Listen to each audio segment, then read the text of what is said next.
Hello everyone, welcome to English for all. आज हम पढ़ेंगे पटोल बाबू फिल्म स्टार। इस कहानी को लिखा है सत्यजीत राय ने।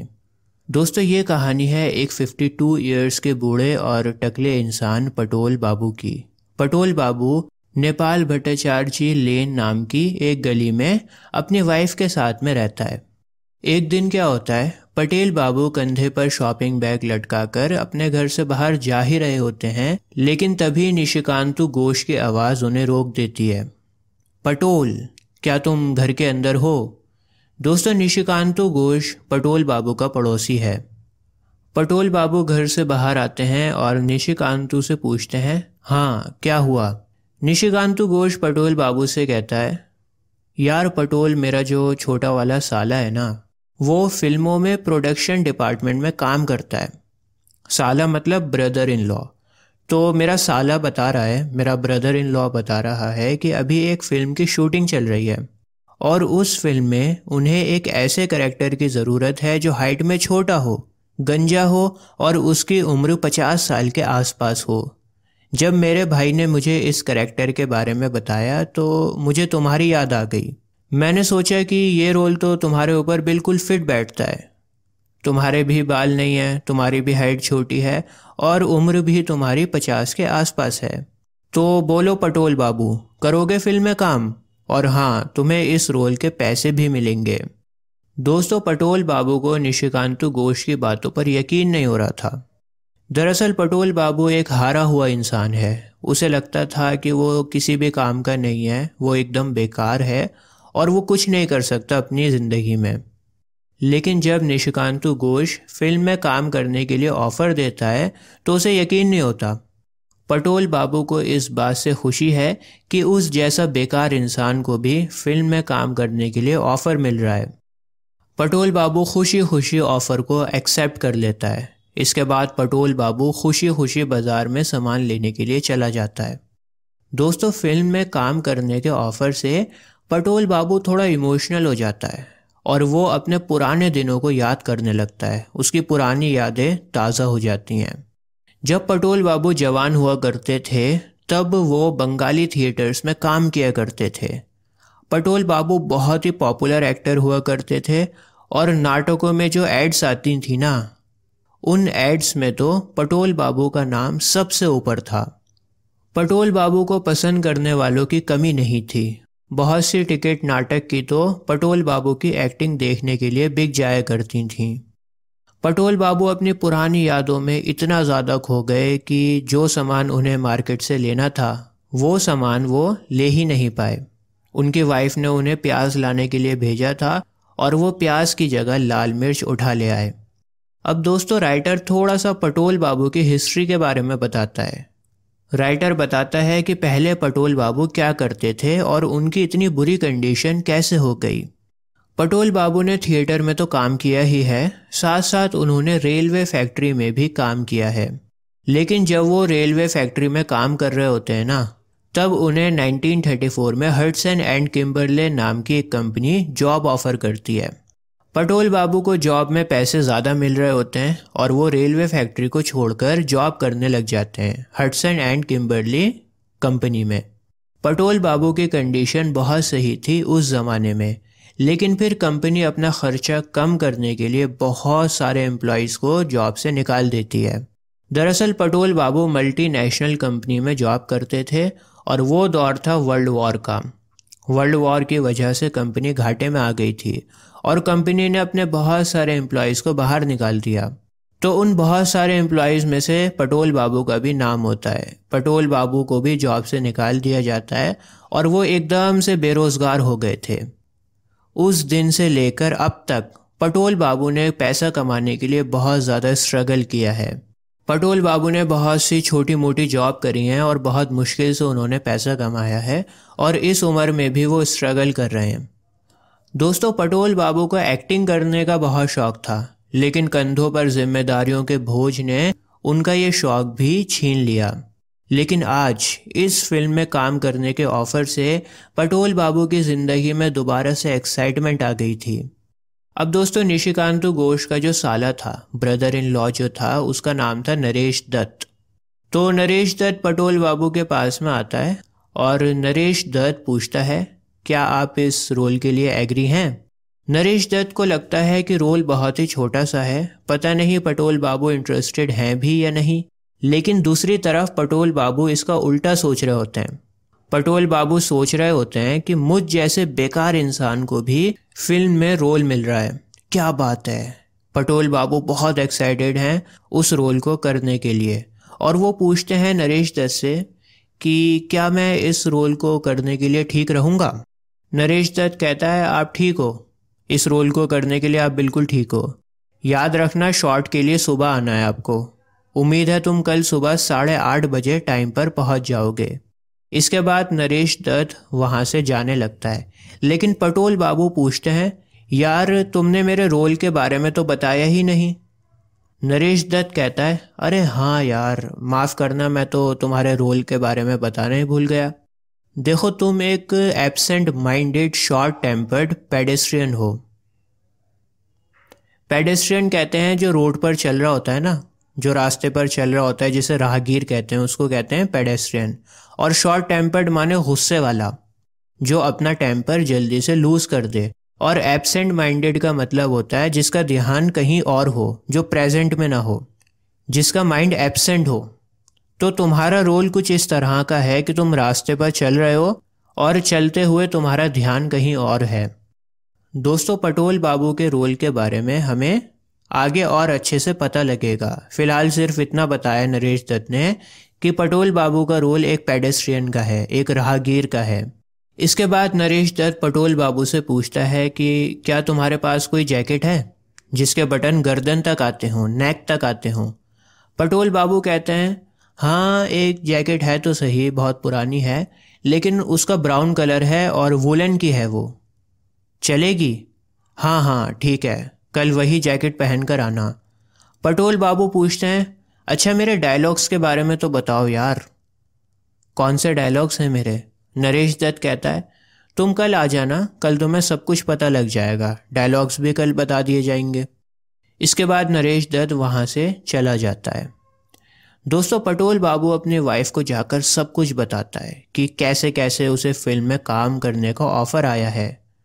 पटोल बाबू बहुत ही ज़्यादा एक्साइटेड है फिल्म में काम करने के लिए और उनकी एक्साइटमेंट उनकी बातों से झलक रही थी, लेकिन उनकी वाइफ ज़रा भी एक्साइटेड नहीं थी।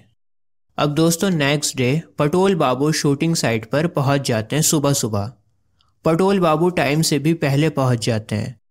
नरेश दत्त वहीं पर खड़ा होता है। नरेश दत्त पटोल बाबू से कहता है कि तुम तो बहुत पंक्चुअल हो। अच्छा तुम एक काम करो, तुम यहीं कहीं छाँव में वेट कर लो, मैं थोड़ा सा बिजी हूँ, तुम छाँव में यहीं पर वेट कर लो।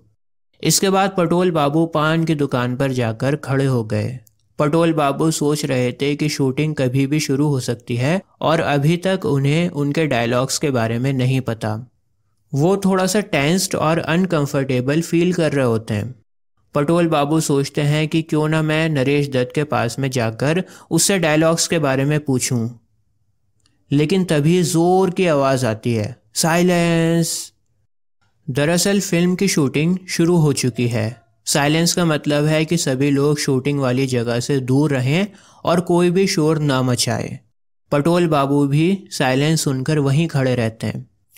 इसके बाद कुछ और आवाज़ें आती हैं, साउंड शुरू करो, कैमरा रोलिंग, एक्शन। पटोल बाबू देख रहे थे कि किस तरह से शूटिंग हो रही है। उनके लिए ये पहला एक्सपीरियंस था।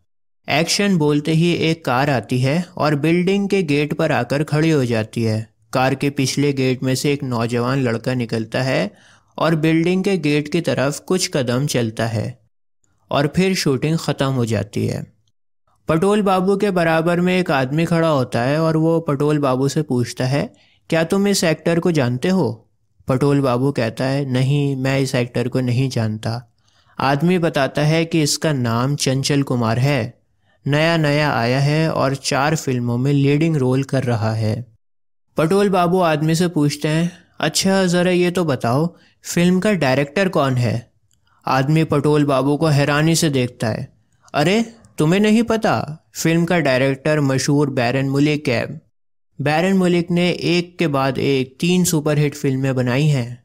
पटोल बाबू इस बात से खुश थे कि उन्हें फिल्म के बारे में थोड़ी बहुत जानकारी हो गई है। अब कम से कम घर पर जाकर ये जानकारी वो अपनी वाइफ को बता सकते थे।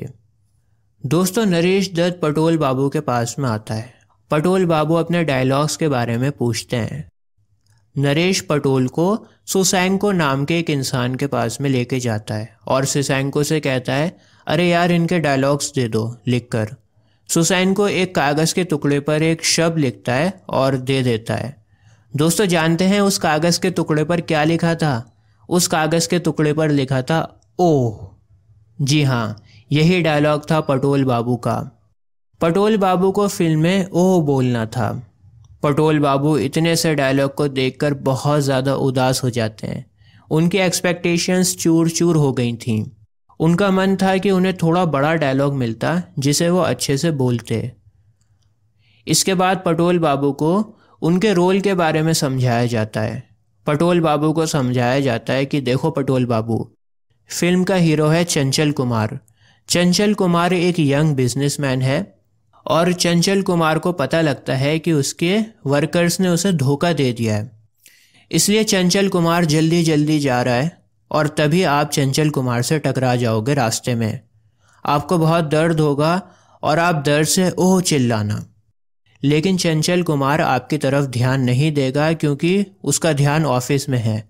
उसके वर्कर्स ने उसे धोखा दे दिया है, उसका सारा ध्यान वहाँ पर है। इसलिए चंचल कुमार चलता चला जाएगा। बस ये रोल है आपका। बेसिकली पटोल बाबू को चंचल कुमार से जाकर टकराना है। दोस्तों, पटोल बाबू को अपने रोल के बारे में पता लग गया था और अब वो पान की दुकान के पास जाकर खड़े हो जाते हैं दोबारा से। बेचारे पटोल बाबू कागज़ के टुकड़े को मोड़ तोड़कर नाले में फेंक देते हैं। पटोल बाबू इस बात से बहुत उदास थे कि उनका डायलॉग सिर्फ ओह है। पटोल बाबू अपने घर वापस जाना चाहते थे। उन्हें लगता था कि उनका टाइम वेस्ट हुआ यहाँ पर आके। लेकिन बैठे बैठे पटोल बाबू को अपने गुरु की बात याद आती है। उनके गुरु ने एक बार उनसे कहा था कि देखो पटोल, कोई भी रोल छोटा नहीं होता, हमें हर रोल की रिस्पेक्ट करनी चाहिए।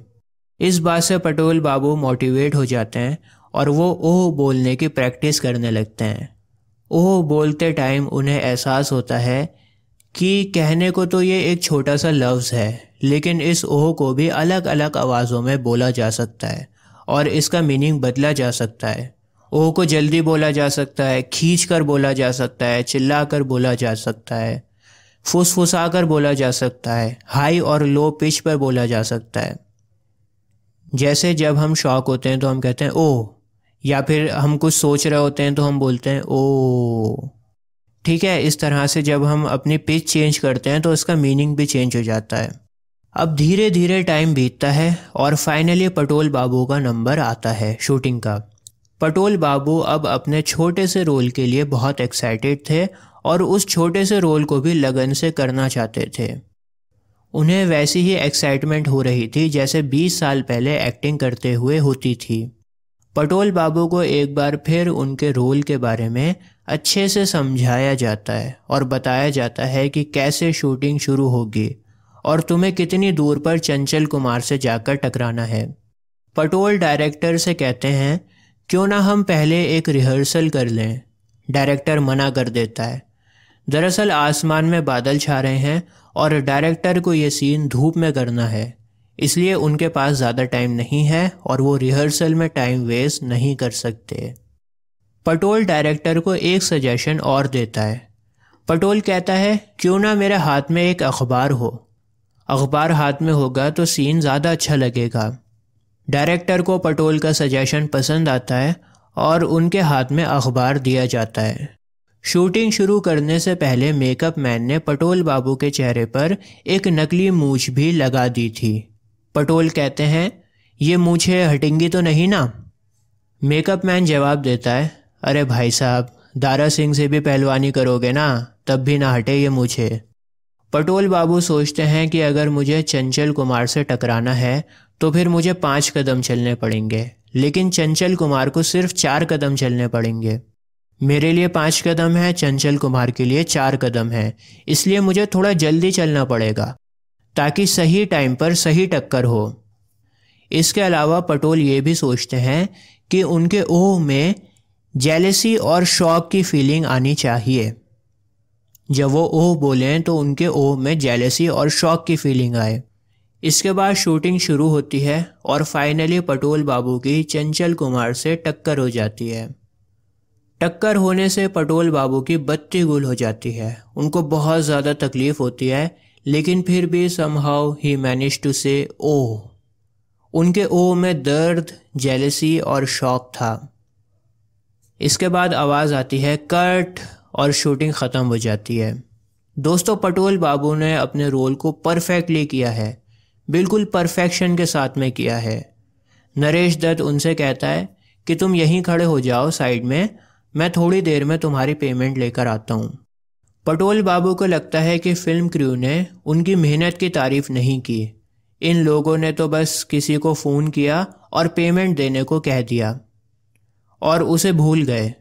हालांकि पटोल बाबू को पैसों की ज़रूरत थी, लेकिन जो सेटिस्फैक्शन उन्हें आज मिली थी ना फिल्म में काम करने के बाद, इस सेटिस्फैक्शन के आगे 10-15 रुपए कुछ भी नहीं थे। पटोल बाबू बिना कुछ पैसे लिए ही वहाँ से चुपचाप चले जाते हैं। थोड़ी देर में नरेश दत्त आता है पैसे लेकर, लेकिन पटोल बाबू वहाँ पर नहीं होते। नरेश दत्त कहता है यार अजीब इंसान है, काम भी किया और काम करने के बाद बिना पैसे लिए चला गया। डायरेक्टर नरेश दत्त को बुलवा लेता है और किसी को इस बात की कोई चिंता नहीं थी कि पटोल बाबू, जिन्होंने अपने छोटे से रोल को परफेक्टली किया है, वो बिना किसी पेमेंट के वहाँ से चले गए। सब लोग पटोल बाबू को भूल चुके थे और इसी के साथ ये कहानी ख़त्म हो जाती है। दोस्तों, इस कहानी से हमें पता लगता है कि हमें ज़िंदगी में अपने पैशन को फॉलो करना चाहिए। हमेशा उसी काम को करना चाहिए जिसमें हमारा मन लगता है, क्योंकि जिस काम को करने में हमें मज़ा आता है ना, उसी काम को हम लोग बेहतरीन तरह से कर सकते हैं। आपको ये कहानी कैसी लगी मुझे ज़रूर बताएं, और अगर आप क्लास 8th के स्टूडेंट हो तो आपका इंग्लिश का सिलेबस मैं कवर कर रहा हूँ। अभी जो प्लेलिस्ट आपकी स्क्रीन पर आ रही है, इस प्लेलिस्ट पर क्लिक कर आपको इंग्लिश के सभी चैप्टर्स मिल जाएंगे। आज के लिए बस इतना ही। जय हिंद।